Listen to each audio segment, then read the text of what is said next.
Hi hello welcome to Kiran TV news. మొత్తానికి జగన్మోహన్ రెడ్డి గారు AP అసెంబ్లీలో అడుగుపెట్టారు.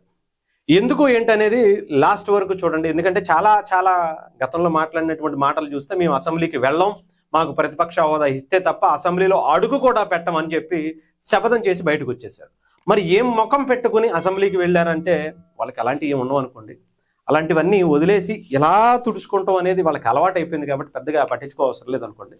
కాకపోతే ప్రధాన ప్రతిపక్ష గుర్తింపు ఎవరు? కుప్పకూలినటువంటి శాంతి భద్రతలపై నిలదీయనివ్వరు.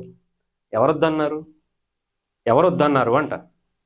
మీకు ఎవరన్నా అక్కడ మీకు టైం ఇవ్వము, మిమ్మల్ని మేము మాట్లాడినాము అని చెప్పి ఎవరన్నా చెప్పారా?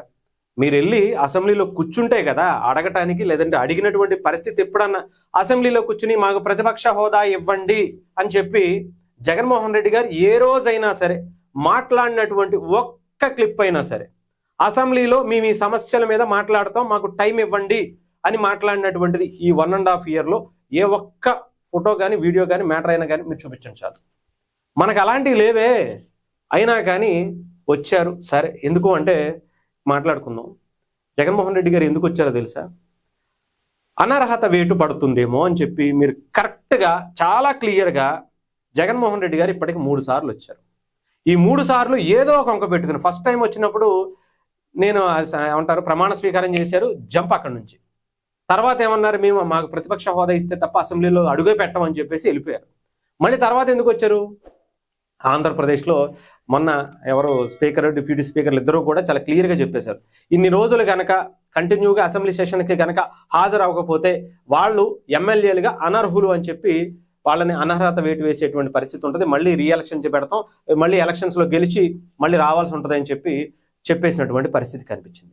మరి అందుకే ఏదో కొంక పెట్టుకుని జగన్మోహన్ రెడ్డి గారు ఇలాగే లాస్ట్ ఇయర్ కూడా కరెక్ట్గా 56 రోజులు అవుతుంది, 60 రోజులు అనుకుంటా, ఆ పీరియడ్ ఏదైతే ఉంటుందో ఆ రోజు కనుక రాకపోతే తెల్లారి ఆయన మీద అనర్హత వేటు పడిపోతుంది అనుకుంటే ఏదో ఒక కొంక పెట్టుకుని ఏదో ఒక సొల్లు చెప్పి, జనాలకు తెలియదు కదా, పిచ్చోళ్ళు జనాలు ఏది పడితే అది నమ్మేస్తారు, మనం పట్టుకున్నదే నిజం అనుకుంటారు అని చెప్పి ఏదో ఒక విధంగా లోపలికి వచ్చి కొంతమంది అయితే దొంగతనంగా సంతకం పెట్టేశారనుకోండి. కాకపోతే జగన్మోహన్ రెడ్డి గారు అలాగా రాలేక ఇంకొక విధంగా ఇలాగా ఏదో ఒకటి చెప్పి ఇదిగో మేము వస్తున్నాము, మాకు ప్రతిపక్ష హోదా ఇవ్వట్లేదు అని చెప్పేసి వెళ్ళిపోవటం, ఇది జరిగింది. ఈరోజు మళ్ళీ కరెక్ట్గా నాకు తెలిసి ఇదిగో అసెంబ్లీకి వచ్చారట. కరెక్ట్గా 11వ తారీఖు, ఎందుకో మరి ఇది నిజంగా కావాలనే పెడుతున్నారో ఏంటో నాకైతే తెలియదు, కానీ అదిగో 10-11కి వచ్చారు. ఓకేనా? 11వ తారీఖు 10-11కి వచ్చి 11 నిమిషాల పాటు ఉండి అంతా ఓకే చక్కగా అయిపోయిన తర్వాత కాసేపు స్లోగన్ చేశారు, జంప్ అంతే. 11 నిమిషాల్లో కేల్ కథం. 11 నిమిషాల్లో 11 మందితో జగన్మోహన్ రెడ్డి గారు మళ్ళీ కథం అయిపోయింది. ఇంక వెళ్ళిపోయారు. మళ్ళీ బయటకు వచ్చి కాసేపు ఏదో ఇలా చేసుకున్నారు, ఆయన కష్టం పడ్డారు, పాపం వెళ్ళిపోయారు. ఇక్కడ చూస్తే అందరూ కూడా మీమ్స్ చేసుకుంటున్నారు. సార్ జగన్మోహన్ రెడ్డి గారు మీకు అర్థం అవుతుందో తెలియట్లేదో నాకైతే తెలియట్లేదు, కానీ జనానికి అర్థమైపోతుంది సార్. మీరు ఏదో కొంక పెట్టుకుని మీలో 100% బాగా భయం ఉంది. ఆ భయాన్ని డిప్యూటీ స్పీకర్ త్రిపులార్ గారు కావచ్చు, లేదంటే స్పీకర్ అయ్యన్న పాత్రుడి గారు కావచ్చు, మామూలుగా ఇవ్వాల ఒక రేంజ్లో నింపారు. వీళ్ళ గనక మనం ఈ డేట్ను అంటే ఈ రోజు కనుక అసెంబ్లీలో అడుగు పెట్టకపోతే రేపు మన మీద అనర్హత వేటేసేస్తారు, మళ్ళీ పులివెందుల్లో కూడా గెలవకపోతే గాలి మొత్తం తుస్సుమంటది, మనకు అనవసరంగా ఎందుకు వచ్చిందిలే అని చెప్పి భయపడి మీరు అసెంబ్లీకి ఏదో ఒక వంక పెట్టుకుని ఏదో ఒక సొల్లు చెప్పి జనాలను వేసుకుని మీద అక్కడికి వచ్చేసి అడావిడి చేసి వెళ్ళిపోవటం, ఇది మాత్రం బాగా అలవాటైంది. మీరు మళ్ళీ కరెక్ట్గా గుర్తుపెట్టుకోండి.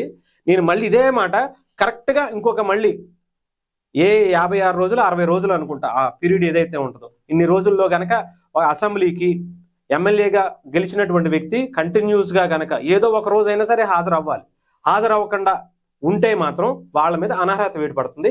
మళ్ళీ ఈ రోజు గుర్తుపెట్టుకోండి, కరెక్ట్గా మళ్ళీ జగన్మోహన్ రెడ్డి గారు ఏదో ఒక సొల్లు చెప్పి ఏదో ఒక అది చెప్పుకుని ఇది చెప్పుకుని మళ్ళీ అసెంబ్లీలోకి రాకపోతే అప్పుడు చూసుకుందాం, అప్పుడు మాట్లాడుకుందాం. కావాలంటే ఇదే వీడియోలో ట్రోల్ చేయండి, అదిగో వచ్చాడు చూసుకోండి అని చెప్పి, అదిగో లోపలికి వచ్చాడు, ఈ లోపు మధ్యలో వచ్చాడని చెప్పండి, చూద్దాం. కావాలంటే ఏదో ఒక సొల్లు చెప్పడానికి ఏదో ఒకటి మాట్లాడడానికి ఆయన వస్తాడు. వచ్చినప్పుడు మాకు ప్రతిపక్ష హోదా ఎవరు, ఇదే మాట అసెంబ్లీలో కూర్చుని మాట్లాడొచ్చుగా, మాట్లాడరు, దుమ్ము దులిపేస్తారు. అక్కడ ఉన్న మళ్ళీ పవన్ కళ్యాణ్ గారిగా వేసేసుకుంటారు ఆయన చూస్తుంటే. మరి ఆయన అసెంబ్లీలో ఉండగా వీళ్ళకి అక్కడికి వెళ్ళడానికి కూడా మొహం చల్లట్లా, ఎందుకంటే పవన్ కళ్యాణ్ గారిని అసెంబ్లీ గేట్ కూడా దాటనున్నారు కదా, అందుకని ఇప్పుడు వీళ్ళు కూడా అసెంబ్లీ గేట్ దాటడానికి భయపడిపోతున్నారు. ఎందుకంటే లోపల సింహం ఉంది, ఆ సింహాన్ని చూసి భయపడుతున్నాయి మరి ఇక్కడ. అందుకనే ఎవరైతే మనం ఏదైనా గబుక్కుని మాట్లాడే ముందు అనవసరంగా తదాస్తు దేవతలు ఉంటారు, ఇలాంటివి జరుగుతూ ఉంటాయని కాస్తైనా అనుకుంటే బాగుండేదిగా. అప్పుడు రోజా గారు కానీ కొడాల నాని గారు కానీ, అయ్యా పీకే నువ్వేం పీకలేవని, నువ్వు ఆ పవన్ కళ్యాణ్ నువ్వు అసెంబ్లీ గేటు కూడా దాటలేవని రోజా గారు కానీ ఎవరెవరైతే విర్రవీగిపోయారో కనీసం అసెంబ్లీకి కాదు కదా, అసెంబ్లీ చుట్టుపక్కలకు కూడా వచ్చేటువంటి అర్హతను కూడా వాళ్ళ రాజకీయ జీవితాన్ని కూడా సర్వనాశనం చేసుకుని సమాధి కట్టేసుకున్నారు. ఇప్పుడు ఏమైంది? ఆయన లోపల కూర్చున్నాడు, మీరేమో బయట కూర్చోవలసినటువంటి పరిస్థితి. ఆయన లోపల ఉండగా మనం లోపలికి వెళ్దామంటే ఏ రకంగా శివతాండవం చేస్తాడో, ఏ రకంగా మనలో గతంలో మీరు చేసినటువంటి అరాచకాలను ఇంకోటి బయట పెడతారో మనకి ఇది పడుతుంది. ఎందుకు వచ్చింది చెప్పండి? ఇప్పుడు అసెంబ్లీకి కనీసం ఆఖరికి అడుక్కునేటువంటి పరిస్థితి అయిపోయింది. అసెంబ్లీకి వెళ్ళి అయ్యా మాకు ప్రతిపక్ష హోదా ఇవ్వండి అని బయట కూర్చుని, అసెంబ్లీలో కూడా కాదు బయట కూర్చుని అడుక్కునేటువంటి పరిస్థితికి వచ్చిందంటే నిజంగా కర్మ అనేది ఎంత అలా చూపిస్తుందో జగన్మోహన్ రెడ్డి గారు మీకు మాత్రమే తెలుస్తున్నట్టుంది ఆ కష్టం అంతా.